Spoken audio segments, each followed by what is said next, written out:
Hello and welcome to the Venue Success Podcast. I'm your host, Tirzah Caffee, and our theme in season 2 is Tools of the Trade, the pros behind the process. And today I am joined by a newer friend, but I'm so excited to have her here. Just welcome to the show, Maria. And she's the owner and founder of Irresistible Selling. So thank you so much for joining us today. So excited to be with you. It's so nice to be here and be able to chat with you. Absolutely. It's been one of my favorite things about this season is all of the different professionals that I've been able to connect to in this capacity that I probably wouldn't have otherwise. And so this is a real joy to have you here today. But before we get into all that we have for listeners, you know what time it is. It is time for Crazy Stories with Tirzah because people have lost their minds. And the people that I'm referring to today is my people. It's my family. So I'm just going to throw my family right under the bus. And I'm talking about my extended family. So for those of my loyal, Tirzah fans that know my story and have listened to every episode, you know that we started in the early 90s. We were poor as church mice. My dad was a retired pastor. We really had nothing. And so we moved into this old historic home that was built in 1858, right? And we literally were going to the potty in buckets and didn't have electricity. We probably should have been taken away from our parents. I don't know. But we were fine.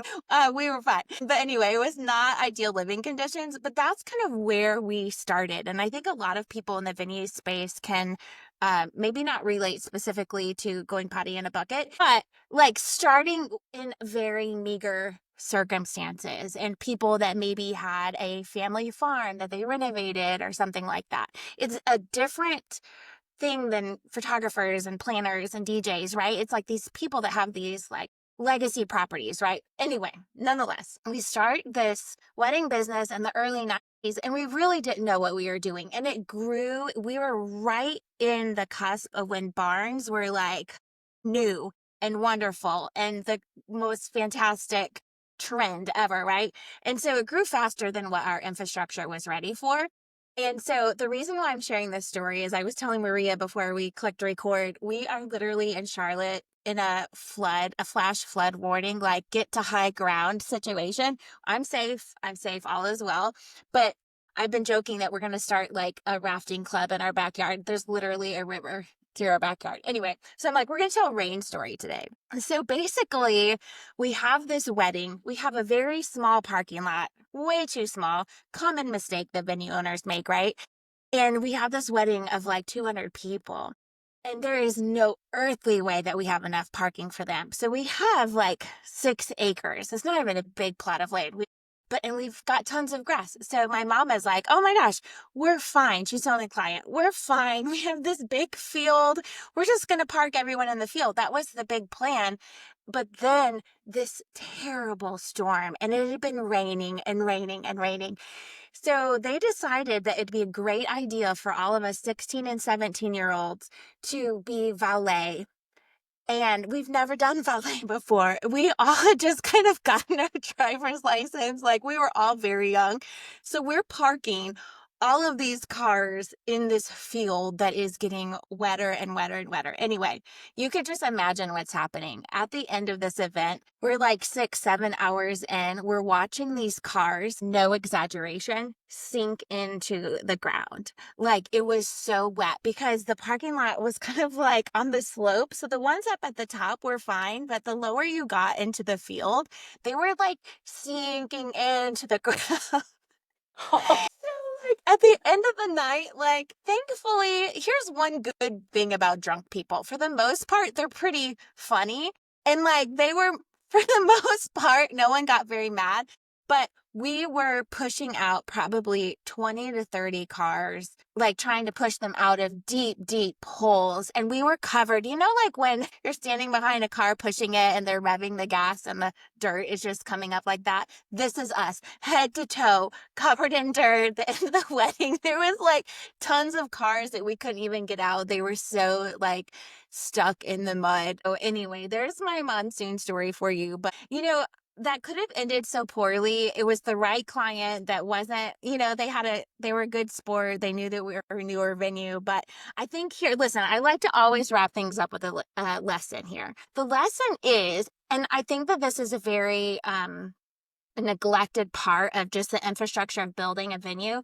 Where does the water go? It's so important to think about, where does the water go?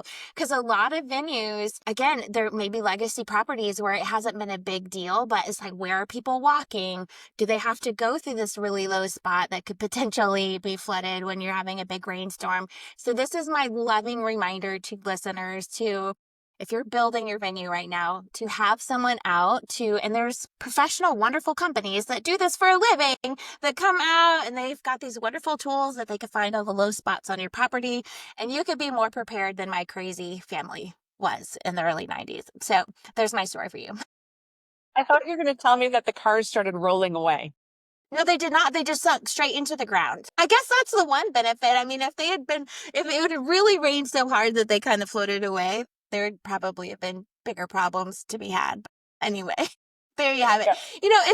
It's again one of those things when people are like, oh, it's such a glamorous, wonderful job. And you don't realize, like, no, like, there are days like this when you're covered head to toe in mud, and that's just part of venue life. So anyway, if you had told me when I was 16 years old, pushing out cars, learning how to drive stick shift on someone's convertible, and I'd never driven stick shift before, if you had told me, yeah, someday you're going to own a venue too, I would have told you that you had lost your mind. There we go. My goodness. Anyway, so that's all I have for you today. I'm going to just give a quick intro about Maria, because there's so much that I can brag on you about. I've been so impressed with what you're doing, just with your coaching and training and the programs that you have. But I don't always do this, but I really want to read an opener, because it really expresses a lot about who Maria is. And of course, you'll learn more about her throughout the show. So today's guest is Maria Bayer. She's a sales and mindset strategist with over 25 million in sales under her belt. She's helped wedding and event business owners and educators book high-ticket clients to 2 to 10x their sales without, and this is very important, being pushy or salesy. She's the creator of Irresistible Selling, which is a psychology-driven, proven sales methodology and mastermind that helps venues and creatives sell with confidence.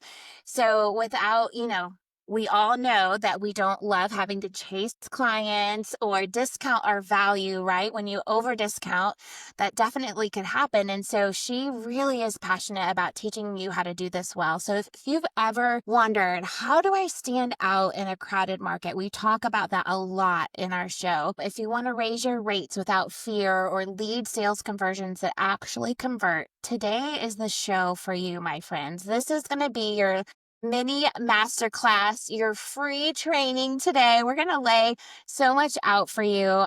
I'm really, really excited to have Maria here. A lot of people teach sales, and they teach it from a different perspective, I would say. And I think the thing that, and I could have any number of sales, quote unquote, experts on the show. And for those of you that have been loyally listening to this season, I haven't had a ton of people on talking about sales, because a lot of times it's really just the same wash, rinse, repeat thing. And I really was excited to have Maria on to take this to a deeper level. And I would say that the people that are teaching sales out there, their strategies are probably good. But I think when we understand the how and the why and the deeper psychology really behind any type of sales, right? Like, you learn these techniques and you could sell makeup, or you can sell, I don't want to say cars. Exactly. Bad stigma, but they're foundational principles, right? That Yes. I think anyone listening, whether you're a venue owner or not, is going to learn something from today. So we really are passionate, both of us, about that. So we're going to jump right on in and just start out with one of my favorite questions. Awesome. So we talk a lot about saturated markets. So the venue space has exploded in the last 5 years. You're fully aware of that. We've experienced it here in Charlotte as well. So, talk to listeners about how an owner can position themselves so they're not just competitive, but incomparable. So, we've talked a lot in the show with other people, other coaches about what's your differentiating factor, what sets you apart, and that. Take it to the next level. So, what are your thoughts about this? Yeah, I love that. What I like to tell my clients is there's so much competition out there and in almost every industry, right? And especially in the wedding industry, and especially with venues and other wedding professionals, there's a ton of competition. And essentially, everybody does the same thing. So there's not a ton of differentiation. If there is differentiation, absolutely highlight that, right? And to your point, you've talked about that in the past. But what I like to tell my clients is there's a lot of ways that you can differentiate without having to offer different products or services, right? I want you to be able to look different from everybody else. And the way that you do that is to be different in your sales process. Make your sales process look and feel different than everybody else's. You can be different in the questions that you ask people. That's a huge thing that I have my clients do because it's so simple, but yet your clients will walk away saying, oh my gosh, nobody ever asked me that. Right. And so when you're asking questions that nobody else is asking, you stand out. You stand out by your proposals, not only how you present proposals, but what you put in them, how you structure them, right? We want to make those look different. It's different in the way you have your sales conversations, right? How you guide people through your process and what you say in those conversations. Not as scripts per se, because I don't teach scripts. I don't like them. I want to give you like a more of a framework of what to talk about and how you can talk about it, but I want your voice to come through it because I want it to sound like you. And I want you to like to do it so that you do it more often, right? Because if I give you salesy, pitchy things, you're not going to want to do it.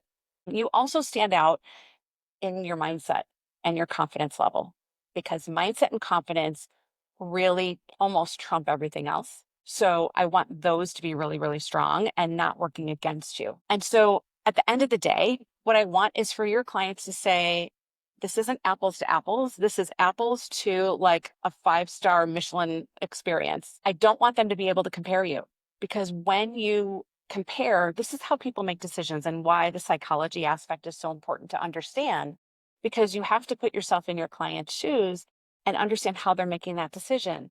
So if everybody's process looks the same, right? If everybody's tour looks the same and everyone's proposal looks the same, then they're going to look at proposal A with maybe 8 bullet points and proposal B with 12 bullet points and say, is that differential worth the difference in price? And then they're going to make a decision very logically, right?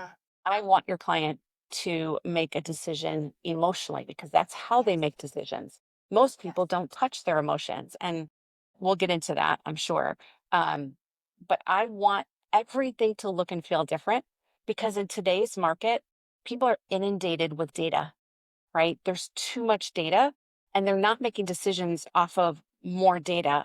You want them walking away thinking that person really got me, right? This experience feels so different than everybody else that they can't compare you to any other venue in your area. Oh my gosh. Okay. There's so much I want to say to what you're saying. I immediately thought back to years ago. I don't even remember where it was, but I eat up a lot of just training in this avenue. And so someone was talking about when you're sitting with a group of people and figuring out who's the unconscious buyer. I think that's what they call them. I can't remember, but it's something like oh gosh, I don't actually think that's what it was called. But anyway, it's basically the person that you don't think is in charge, but is actually in charge. There's a word for it. Maybe you know it, but it's the person that you might not immediately think is the one driving the decision making. And this lady was remarkable, and I wish I could remember her name. It's probably been over a decade ago, but she talked about asking questions and seeing people's body language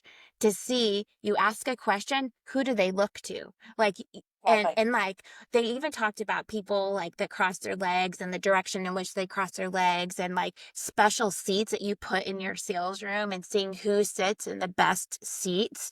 And this is the stuff, oh my gosh, it gets me so excited because a lot of people that they come into owning a venue and they're great at hospitality and they're hard workers and and they're not trained. And it's not your fault if you're listening to this and you're like, oh my gosh, that's overwhelming to me to like have to sit there and analyze. I don't have that gift. I'm not an empath or whatever. This is like real like training, like going to the gym and like lifting weights, right? Like you may not be good at lifting weights, but you could still learn how to lift weights. Or you just got to pay someone that can do this if you really absolutely cannot connect with people in this way.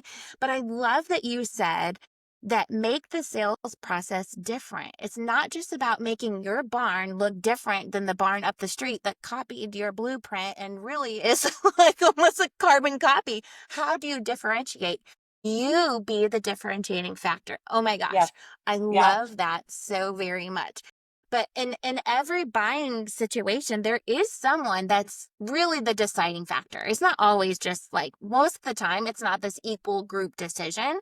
They're involving more people, but there's someone in that room that you need to give your special attention to. I don't know. What are your thoughts about that? Yeah, that goes back to like my boardroom days when I was in corporate sales. And so my Mm-hmm. background is software sales. So I wasn't in the wedding industry, I wasn't in venues, wasn't in any of that. I was in software sales. And that to a lot of people is one of the hardest sales that you can make because it changes literally daily. And Right.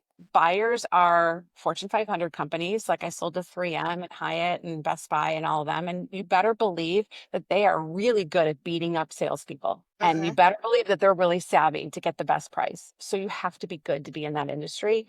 But I learned early on that when you're selling, especially when you're selling in a corporate environment, you're selling to a committee. The decision maker was important. Exactly. And you always look at who people defer to and Mm-hmm. exactly to your points earlier. So yes, that is very important. And you know, it's funny, my husband and I were just talking about this, how so many people today, even in today's age, which is shocking to me, but they'll have, let's just say it's not even weddings. There's a husband and wife that comes in and they'll speak to the husband because he's the man and not speak to the woman. I'll tell you, 99 times out of 100, the woman's making the decision and they still make that mistake. So you have to really engage both, both people, or if there's, a group of people, engage them, but understand who is it that's really making this decision and then understand what's important to them. Uh-huh. I just thought of the saying, man's the head, but the wife's the neck. I mean, I don't necessarily follow that model on our home, but I always am like, I listen, if you're love going to it. call the man the head, then I'm the neck that turns the head. There you go. But sometimes I think people get into these sales situations and they think if it's not a same-sex couple coming in, right, that the female is the driving force. But there are a lot of very timid, insecure girls that are in this situation that don't want all of that attention on them in the sales process. Because you think, oh, well, this girl must have been dreaming about her wedding her whole entire life. That's a very sweeping thing to say. And that sometimes if you think that the right thing to do is just this black and white, I'm going to speak directly to the female because she's the one driving this, you might be actually shooting yourself in the foot. That if you make her feel uncomfortable in the process of selling your venue, you need to kind of see how she reacts to you. If she is constantly like, I love asking the question, like, tell me how you guys got engaged, which may seem cliche, but 99% of the time they beam. They love telling because we are often the first place that people tour. So they haven't said it too much yet and they love it. But look who answers. Does she look to him or does he look to her? And that is a really great signal of like who's the one that's going to be most comfortable Yes. talking, right? Yes. So Yes. anyway, I And love not that to stuff. even, and also not to ignore the other person too. Even if you are Yes. pretty sure one person is driving it. I've had clients win clients because they talked to the fiance and said, you know what? I understand what she wants. I want to hear what you want. I want to hear what's Exactly. important to you because in my however many years of doing this or however many weddings I've done, each person has an opinion about something, right? They There's do. something that's important to them. And by drawing them into that decision, it just makes you stronger, right? It Yes. makes you stronger in terms of being able to book that client because they both feel seen, they both feel Hmm. understood. Yep. And if there is a concern, you want to be able to uncover what that is. And you don't want to ignore that other person, Yes. even if they're staying quiet 99% of the time. You want to make sure you Yep. uncover those concerns because an objection that you don't address means you will lose. So A you want to hundred make sure you percent. uncover those. Yes. Yeah. none of this is easy. You know what I mean? It's like people just like, there was a time in which sales was like a lot easier than it is now. And it's definitely a lot more like, when I was actively doing tours, I'm like, I could really only do 4 to 5 great tours a day because after that, because you're just so on high alert, like looking at all the body It's language and the emotionally unspoken draining. clues. And you know what Yep. I mean? Like you should, if you're doing great at this, you should feel a bit emotionally drained at the end. I mean, I feel like because that really shows that you're like putting your best forward, right? And it takes a lot. And with more practice, it becomes less draining for sure. Certain personalities handle this better too. So if you're Yeah. like a hardcore introvert, maybe 2 is your max. I And don't you know know. what? That's me. I'm an introvert. So I'm living proof that you can learn how to sell really well. But I agree. Like I get very emotionally drained because the active listening takes a lot of energy. It Right. does. And that's my philosophy is I'm not giving you a spiel. I'm active. I'm asking you important questions and actively listening to your answers so I can relate what I do to what you need and be able to tell if I'm a good fit for you. And then if I am, how am I a good fit for you? So that's why it's so draining because you're listening. You're Yes. not just throwing stuff at the wall. I love spaghetti, but I don't throw it at the wall. Right. And it can't be cookie cutter, right? Because our couples aren't that way. So let me kind of pigtail off of what your pigtail. Why did I say pigtail? I don't know. Listen, people, I can't. I've had 1 cup of coffee today. I am known for saying things wrong all of the time, like things. I can't. I just can't. Okay, so you talked about active listening and really customizing some of your questions. So what do you feel like is one of those really important questions a venue could ask a couple during the sales process? And then kind of take that a little bit deeper and like, what is your deeper reason for asking that question? And now there's lots of questions I know, but like, what's one of like your favorite in the sales process? Yeah. One of the things that I want people to do is ask questions that nobody else is asking that helps them connect to what's important to them, to their emotions. Because if we keep it a very factual, very feature based conversation, that's not how people make decisions, right? And if you look and sound like everybody else and you're asking the same questions, you force your client to make a decision on price. I want to give you another reason for them to make a decision for you and put you into a completely different category so you can't compare apples to apples. And that way is asking a question that hits their emotions. So, the best way I can describe how it is if I can tell just a quick story from my own Yeah, go for it. engagement. Yeah. So I was engaged and like everybody else, and again, I say this because you have to put yourself in your client's shoes and what are they experiencing right now? I was in the check the box mode. I got to get this vendor and I got to get this vendor and I got to get this vendor. So you're talking to all these vendors, you're looking at all these websites, your brain is on overload. And today, the confused mind says no, right? So you don't want to overwhelm your couples. So I was talking to a musician about the ceremony music for our church wedding. And we went back and forth and back and forth. And I loved her and she did a lot of things right. And the one thing she didn't do right, we went back and forth over adding one additional singer to the group because I wanted the song The Prayer in my wedding, right? And that's a Mm-hmm. duet. So I'm literally hemming and hawing over what probably was a couple $100, literally.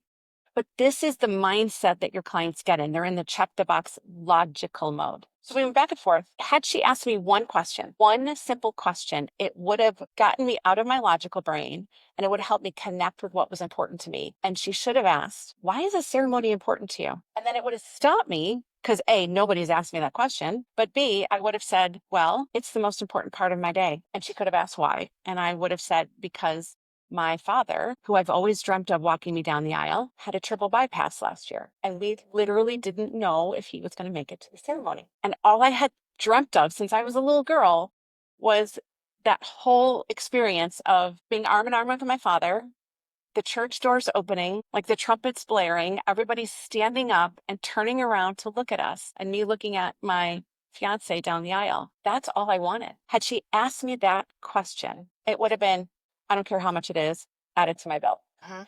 I would Mm-hmm. not have hemmed and hawed. I would not have gone back and forth. I would have snapped me out of my logical brain and into my emotions and what was important to me. Because when you have so much on your checklist, you're just trying to get it done. You're not thinking about the bigger picture.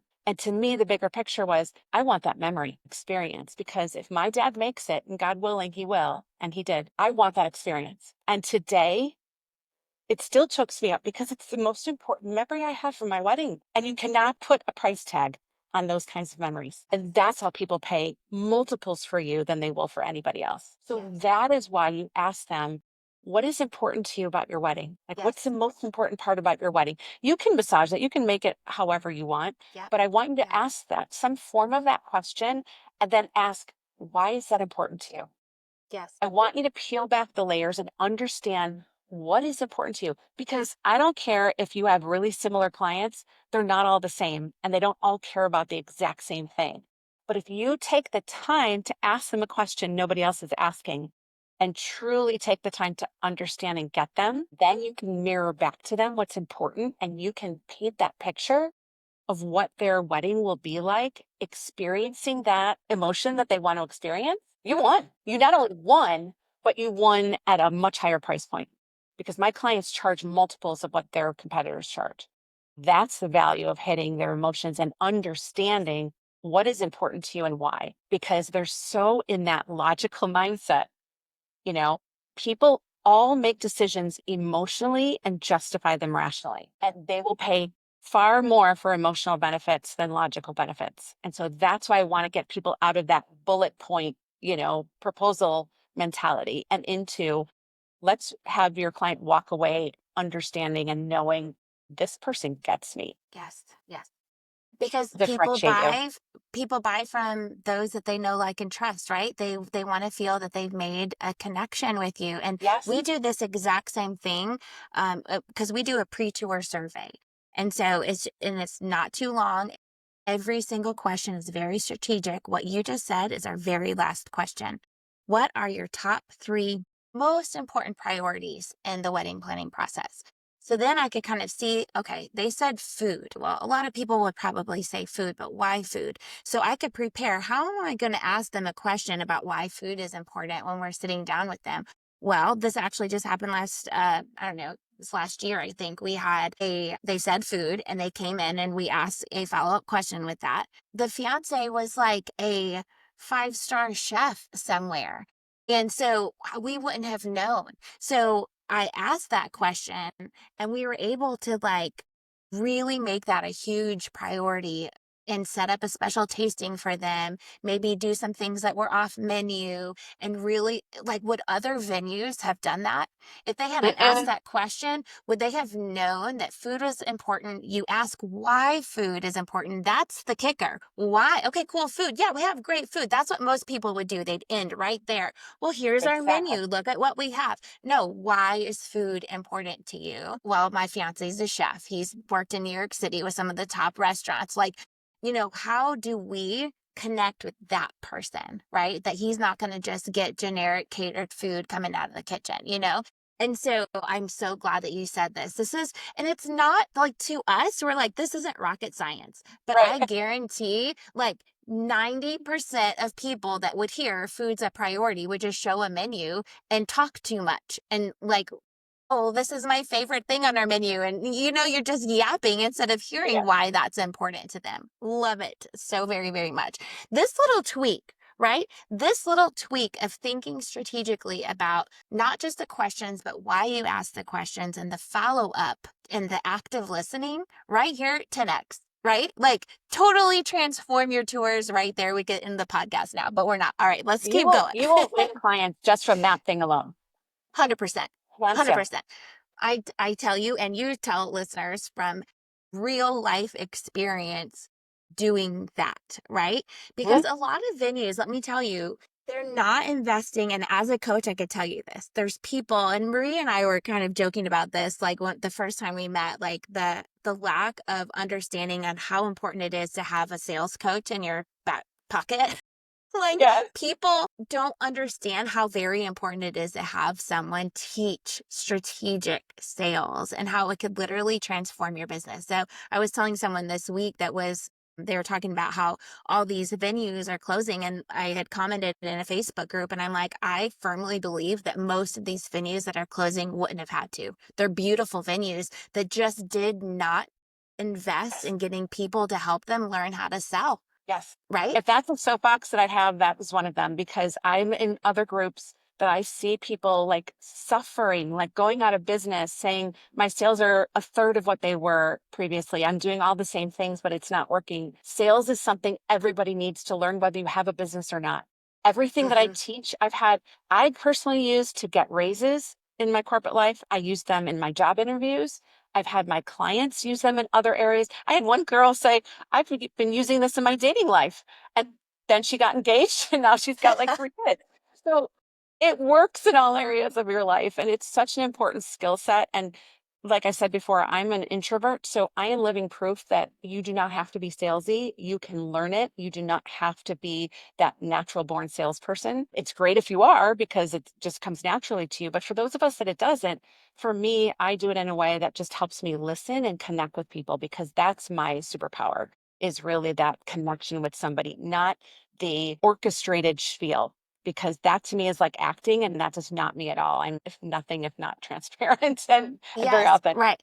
Right. So this is the difference between a tour guide and a salesperson, right? So I remember back in my PR days, 18, 19, 20 years old in college, and I was like the tour guide, right? There is something about like when someone takes a tour of a university, you're telling them this is how it was founded. This is this is the year that it was founded. This is all this, all of this boring history or whatever. They want that. They're there taking a tour of the campus because they want to know all of those nitty-gritty details. And I remember kind of in my earlier days selling our venues, because a lot of them were historic, I would often talk too long about the history of the venue, and I was being a tour guide. And I learned, you learn the hard way, but you realize like some of those little touches, sprinkled in is okay. But it's so much more. A salesperson is an active listener, engaging those guests that are walking around getting them talking, getting them engaged, getting them connected to the process. Whereas when you're a tour guide, how often do you see people engaging with the tour guide? No, they're just talking and they're rambling and most of them have at some point disengaged. So like a great salesperson is keeping people, and this is why it's exhausting, engaged and interacting in the process and trying to get that emotional connection. Man, if I can just have this great music playing when we enter into the garden and I let the couple walk down the aisle by themselves and have a moment when I'm shut up and she gets a tear in her eye, I am inside giving myself high fives because I'm like, just sold that wedding because she cried, right? Making that emotional connection is so incredibly important. All right, shut up, Tirzah. Let's hear from you. So here's another thing. I told you I'm so passionate about this. I love it so much. Do you think that salespeople might be unknowingly costing the business sales? So we're not going to assume that everyone that's doing these tours and these sales consultations are the owners, right? It could be any myriad of people. But do you think that they're unknowingly costing the business sales or leaving money on the table based upon kind of their mindset behind the selling process? 100% yes, without question. Without question, because we all have beliefs about money, about pricing, about what's expensive, about sales, about what's salesy to them. So it's really Mm-hmm. important to understand your team's beliefs individually about sales and about even what they think is expensive, right? If they think that what you're charging for the venue is expensive, right? Because in a lot of cases, I've had so many of my clients say to me, like, I charge more than what I would pay for my services, right? Because they want to charge and reach a luxury client, for example. So you have to understand what your internal belief structure is and how that's being projected onto your clients because it is. And I can tell within minutes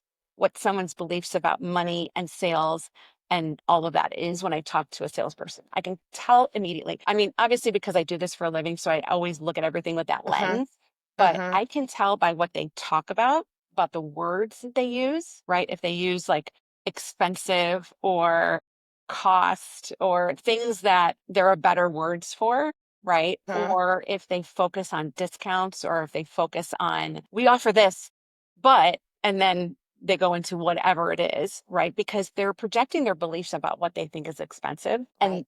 you better believe your clients are hearing that. They're hearing it in your tone, they're hearing it in your words, they're hearing it in your body language, in what you focus on, in your energy, in your confidence level.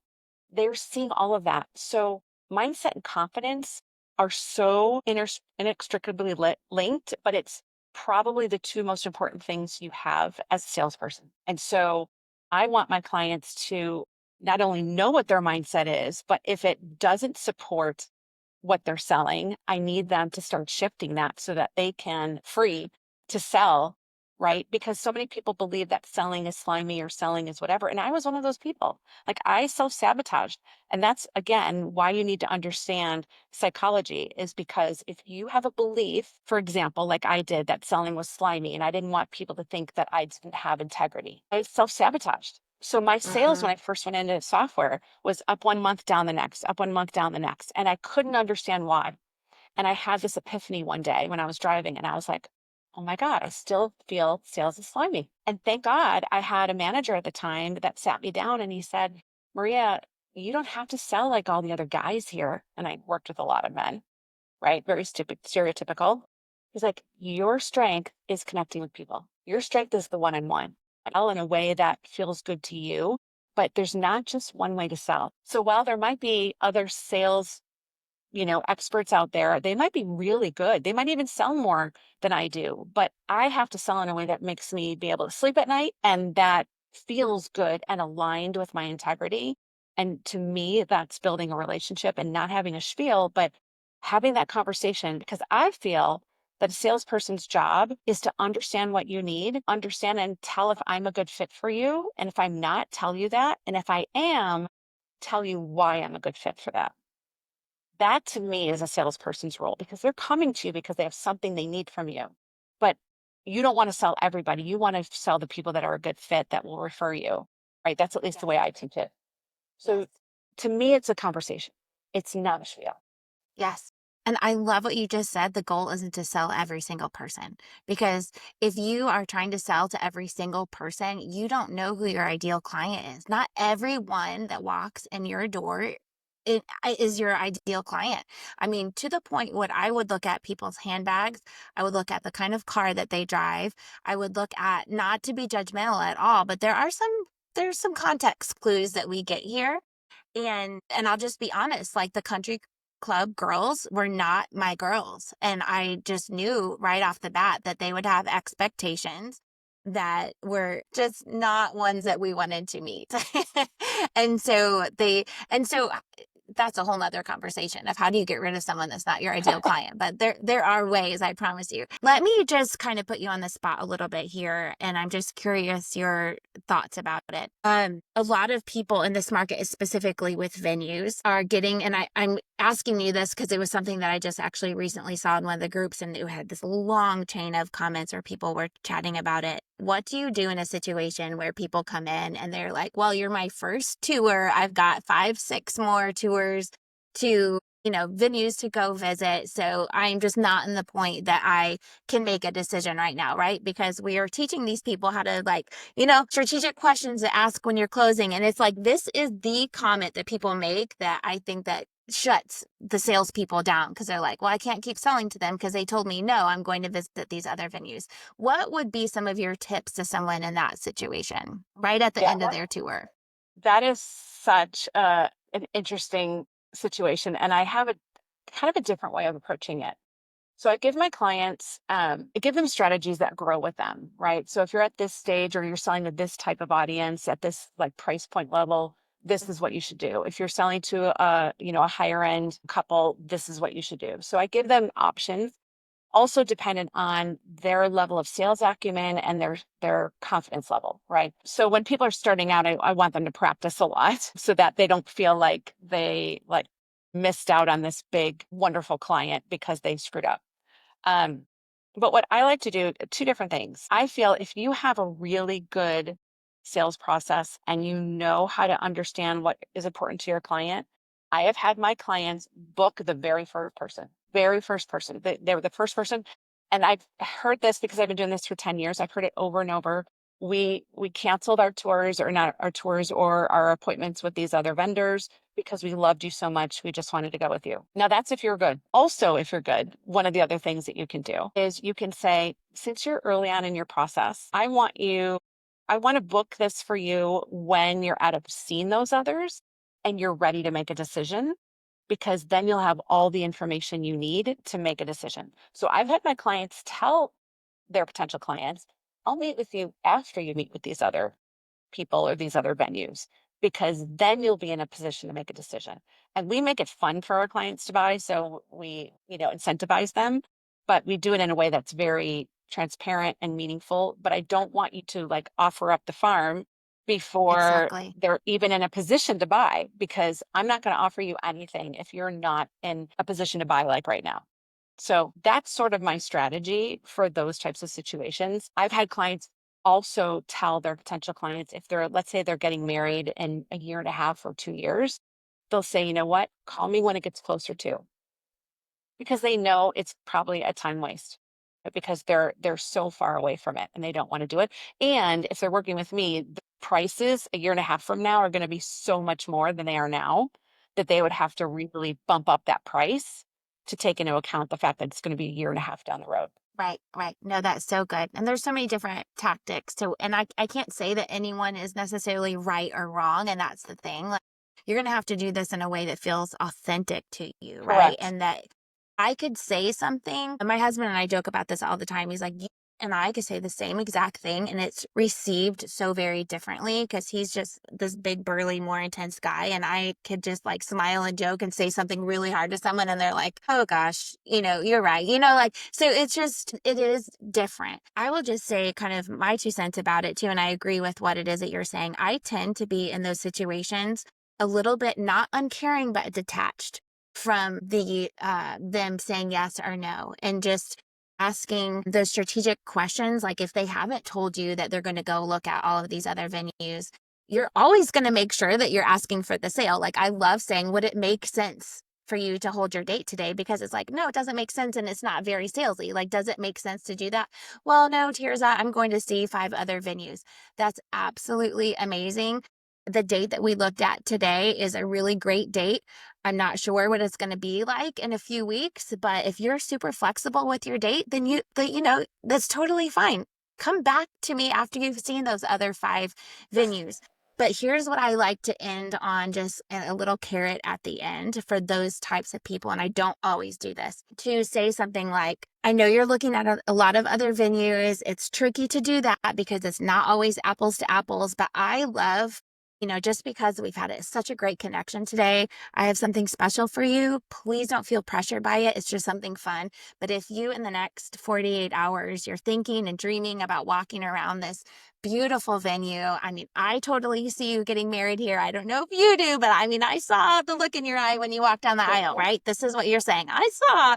I have just an amazing special that I want to offer to you. But just a little booking incentive. But if you book with us hold your date within the next couple of days, and you can figure out what that time length is. There should be, I Exactly. believe, a beginning and end of that. We're going to give you X amount off your facility rental, or it wouldn't necessarily have to be that. It could be, we're going to give you a free photo booth. We're going to give you something that also maybe doesn't cost you as much, but seems like a really big deal. Path that we probably can't go down today, but that is a really great way to like give them something that feels bigger than what it actually is to you, right? So, And that has been probably one of my number one ways of getting people to shorten the booking time, is to mhm, give them a fun incentive. And I don't call it, and I don't ever post that stuff publicly, ever. I don't even want them to exactly. know about it, because I'm not going to offer it to everyone. If someone comes in and they're not my ideal client, sure as heck, I'm not offering them $500 off or something, right? Yeah. And their booking incentives, not coupons or not discounts, or I'm just careful to use some of those words. A lot of venues, I'm sure you see this too, Maria, they're posting we have a date available. Like, we've got this big sale and like discounts and whatever. And I'm just, whatever I see a venue doing that, all I see is sales are low for you. You're struggling, like Right. it's a little Right. desperate. What is your thoughts about posting sales and discounts on your website and on social media? Yeah. Just curious. I hate it. Absolutely freaking hate it. I hate it Knew because we were like minded. you're inviting people who care about discounts. You're inviting people who Exactly. are price sensitive. Everyone's complaining that they are getting penny pinchers. Don't focus on money all the time. Talk Yes. about the things that your level of clientele cares about. So, for example, let's use a more extreme example because it's an easier thing to talk about. Like, let's say you are a very upscale venue and your clientele are the country club, women, and they are what we consider luxury clients. Yep. If you try to lead with price, you're going to lose because they're going to say this person doesn't even get me. They're catering to a much lower level than what I am, and they're going to know that they are not your ideal client. They're going to Yep. walk away. You have to understand sales is not about having strategies that you use in every scenario. That's why it has to grow with you. That's why you have to consider your stage of business, your price point, the area of the country you're in, the Yes. competition that you have, right? So if you're leading with discounts, don't complain later that your Yes. clients are asking you for more discounts, right? Yes. It's a bad thing to do. One of the first things I learned from my mentor in software was because everyone is conditioned to ask for discounts. Everyone, all Uh-huh. of us, Uh-huh. and certainly in corporate, right? Uh-huh. And the first thing he said to me was never offer a discount.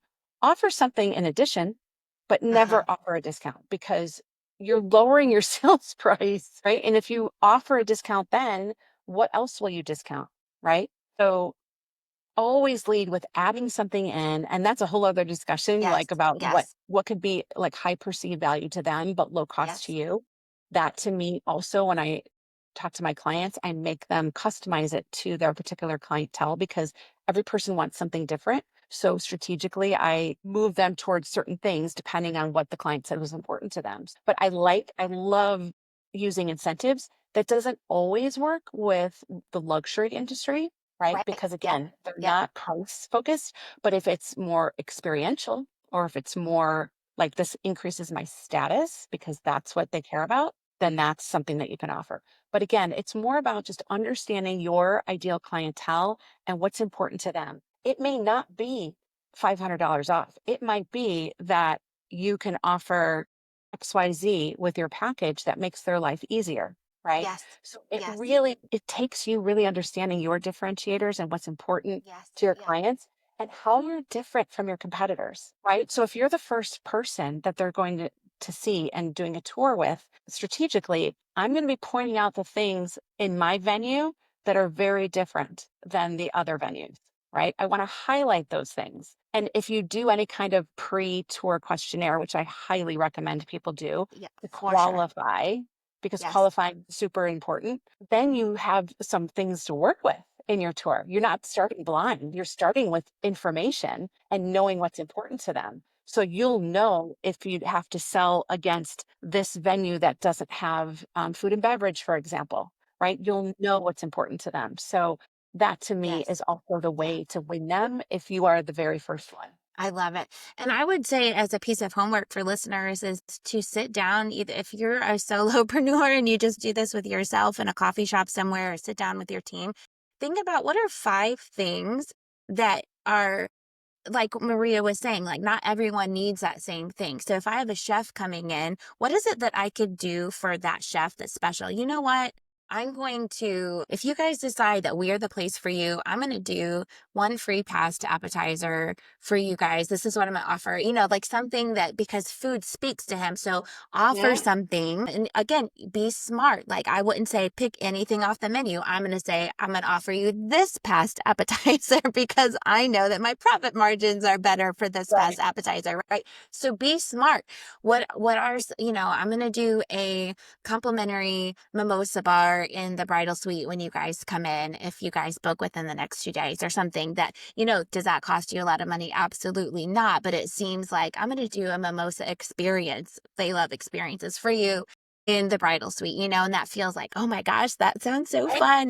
Right. So sit down and think about what are those 4 or 5 different things that you can offer without having to on the spot be Exactly. thinking about it. Like, know ahead of time what you can do and what that incentive is going to cost you, because sometimes there's going to be a cost associated with it. But oh my gosh, there's so much more I want to talk about, but I we're know, like right? getting toward we're getting towards the end of our time today. But there is so much also behind, and we didn't hit on this too much today, but I want to say this one quick thing. I can't not say this. It's one of the reasons why I don't put our availability calendar on our website. And I know that there's a lot of venues that do this. I like to have control of the narrative about with the scarcity mindset, because they don't know, right? What you've sold and what you don't. If they are coming to you and they're looking for October 10th or whatever, and you have every single weekend open, they don't have any pressure. There's no incentive. They're thinking, well, you still have 12 dates left in October. Like, what is the incentive for me? So that is my mindset. I'm okay if you feel differently. I am curious your thoughts about venues that put their whole availability calendar on their website. What's your thoughts? I think if you have a venue that's very transaction oriented and it's just basically reserve it or not, it's certainly not a full service venue, Yes, then I go guess go for it. ahead. But otherwise, I I agree. wouldn't. Absolutely. Yep. You need to build a sense of urgency. And that's part of my philosophy of your process. It should build value. It should qualify. It should build a sense of urgency, and it should Yes. make it fun for people to buy. One of the things that I've heard people ask a bazillion times is like, can you give me closing strategies? Right. I could give you closing strategies, but the problem is if I give you those closing strategies and you did nothing leading up to those closing strategies, it's going to feel like you are the worst used car salesman on the planet. And My God. people feel that.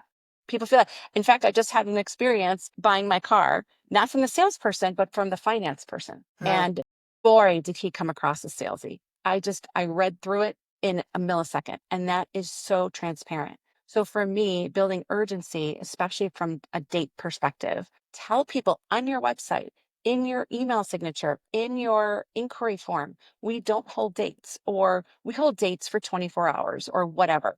Due to the number of inquiries we receive daily or yes. weekly, however you want to phrase it, Yes. we cannot hold dates. If you tell them that from the very beginning, you're not being salesy. You're telling them how you do business. You're Yes. telling them we're in demand. And if Mm-hmm. you don't have time to sit on that fence. You need to make a Yes. decision.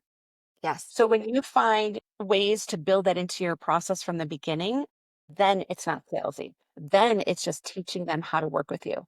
And if you think about when you go to like a Louis Vuitton store or a Chanel store, or you go buy a Lamborghini, your process is going to look a little different, right?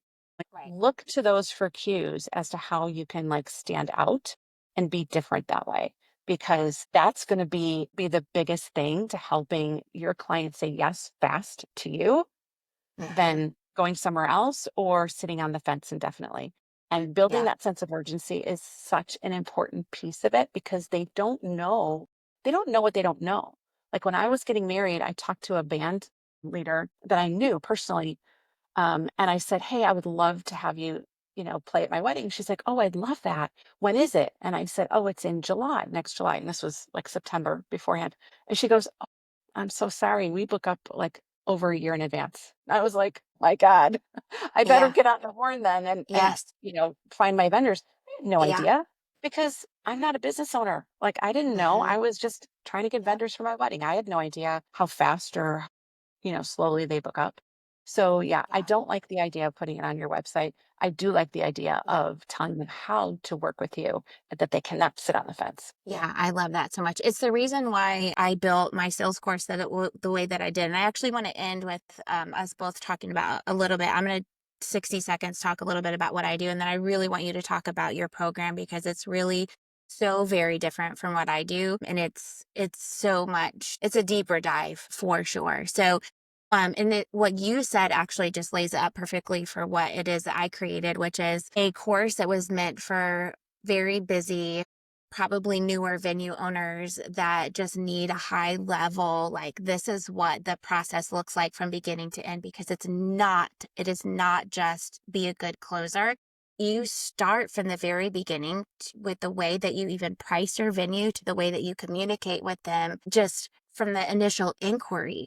And so the venue success blueprint is something that I created a couple years ago, and it just goes through about how do you even price your venue, which is so incredibly important and could be overwhelming for people. How to do a market analysis, how do you communicate with someone when they first initially start chatting back and forth with you, how to give a compelling tour, effectively closing, and then this part, strategically following up.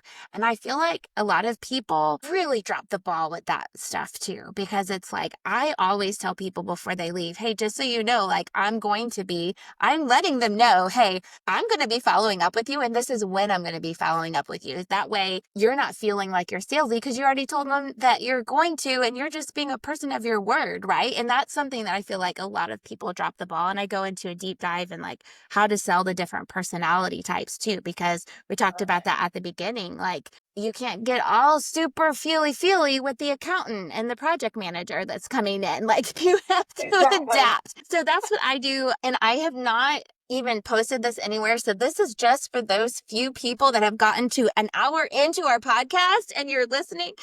If you go to my website, any of my courses are 50% off using VSP for Venue Success Podcast, and then 50, VSP 50. It'll be in the show notes. All of my courses are 50% off for those loyal listeners that have gotten to this point in the show. So that's my little gift to you. But Maria, tell us about your program, whatever it is that you want to share about that, and how people can engage with you in kind of working more one-on-one with you. So, great. Well, my program is called Irresistible Selling, and I call it a program, but it really is more of an experience. It is a program wrapped into a mastermind that includes accountability and group coaching and mindset, a lot of mindset. So, in a nutshell, we help people take people from inquiry to booking. So, when you get an inquiry, what do you do with that? And how do you take them through your process, especially if you're at a different point in your career or you want to double your prices? A lot of my clients are charging, if they're, individual business owners, non-venues, they're charging 5 figures plus. So they're generally not beginners, right? And the venues as well are charging a little bit more. And what we help them do basically is understand how to sell, like all the principles of selling, all the foundational principles that you'll need, whether you sell widgets or you sell a venue or you sell Hmm. services. It's all the things that you need to understand. Like, how do I build value? Like, how do I build value? Because people don't know how to do that. So I give them step by step Yes. how to do that, Love it. because I wanted to write this program for people that knew nothing about sales, but could grow with it so that even if they were super experienced, they would still learn something. And I think part of that comes from my experience in software, because I didn't come from the wedding industry. So I have Hmm. a whole wealth of different information and different experience that I draw on, because competing at a Fortune 500 company is very different than Yes. competing for a couple. So I learned things and strategies that small business owners would probably never have exposure to. So I weave that into what I teach too. But I'm teaching you how to build value, because the more value you teach you how to uncover the mindsets that are potentially keeping you back from really having the success that you want. We teach all about communication strategies and the psychology behind why people know, like, and trust you. Like, how do you get that? And why do people make decisions with those people? And not just what to do, but why it works, right? So the psychology behind it, whether it's pricing psychology, buying psychology, consumer behavior, whatever that is. And that helps you evolve with the new buyers, because now we're dealing with Gen Z. They're buying differently and they definitely get overwhelmed. So you need to sell a little bit differently to them. So understanding that is going to be really critical to you growing, over time in your business. And we teach about objections and all about money and proposals and how to present proposals, right? It's in a mastermind environment. So you are together with leaders in the industry. Like, a lot of my clients are also wedding industry speakers and educators, right? And they got there from learning how to sell and being really good at what they do and being able to charge more than everybody else. And so we want that accountability. And I want those doors that those connections can open for you, because when you're at that level, it's not just what you know, it's the people you know and the relationships that you're building. And so I've really nurtured my so that it is very collaborative, very transformational, very like, let's step into that next level that you know is there for Right. you. And I'm here Yeah. for it. And at the Yep. end of the day, I just want to equip you with everything you need to know about sales so that you can charge whatever you want. No judgment. Whether you want to charge middle of the road or you want to charge more than everybody else.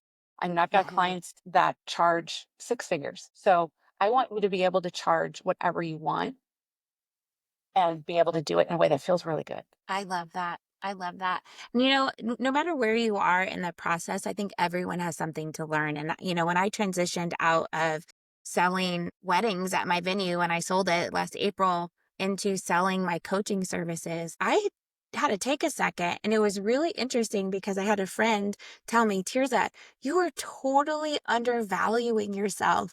And I had to sit back and I was like, oh my gosh, Tirzah Caffee, you know better. Like you've been doing it over here and you totally understand your value in the venue space. But when it came to me personally, I was like really underselling myself. And I remember the first time that I like put it out there, like, this is what I believe my value is worth. And I put that to my client and they signed within an hour. I was laying on the couch laughing my head off because I was like, Tirzah, like, and number one, it was like, it was definitely like a big fish situation, but I was like, this feels so good in my soul that I don't have to feel bad that I am like giving too much of myself to these clients because I made that decision to undersell myself and to not have that good mindset. And so I just want to encourage listeners that investing in a sales coach is so incredibly important. It could mean the success or failure of your business. And I'm not just saying that half-heartedly. I truly believe if I hadn't early on in my life invested in just reading books, even that, just seeing what is like understanding that Gen Z, oh my gosh, they blow my mind. But learning to love them and not resent them as a Gen Xer, like learn to like just being a student and investing in these places is so very important. What Marie and I do is the same, but so different that I do a lot of one-on-one, which is, let me tell you, very exhausting, but it's where I love to be. And so I think there's some really great benefits to being in a group. I've done a lot of group coaching, and I think sometimes, and I'm going to say this for you, and I hope it's okay to say this, there could be things that you learn in that mastermind that don't come from Maria, that come from other people that 100%. are, yes. And because I've been in those masterminds, and I think Yeah. that's the beauty of it is that you are learning and communicating and making friends with other people. That one could be a hair and makeup artist in your venue, but you still have something to learn from that person. And so this is our loving urge to you to Yes. invest in yourself, and the investment really in the scheme of things is so it's so low. Yeah. Even I know It's, what you charge, and it it's is. Yeah. like charge more, Maria. Yeah. um Yeah. like There you go. what you get with Maria's course, and I've talked to people that have gone through it, is like you could triple what you charge, and it's so very valuable. And so I'm giving my recommendation for people to work with you because I know that it would help them dearly. So we have gone well over an hour. Listen, thank you for listening, people. Thank you for being here. I hope that you go back and listen to different elements of this because this is a free training for you, right? This is what we're talking about. Eat up these podcasts. Go back to the very beginning of the podcast and listen to every single episode. This is free advice from people that have walked in your shoes, and we want you to be successful. I know that's Maria's heart, that is mine. We want you to be successful. We're all about small business becoming big business, right? And Exactly. creating generational wealth. So thank you, Maria, for coming on today. And for my viewers and listeners, thank you so much for tuning in. I'm going to put all this information about Maria. I know she's got a sales quiz that is for listeners that you guys could plug into. We're going to put that link in the bio. Is there anything that you want to say about the sales quiz before we hang up today? Sure. The sales quiz is a really fun way for you to really pinpoint what part you need to focus on to get the most traction in your sales. Because there's a lot of things that you can always focus on, but I want to zero in on what's the big piece that you're missing and give you tools to be able to get past that.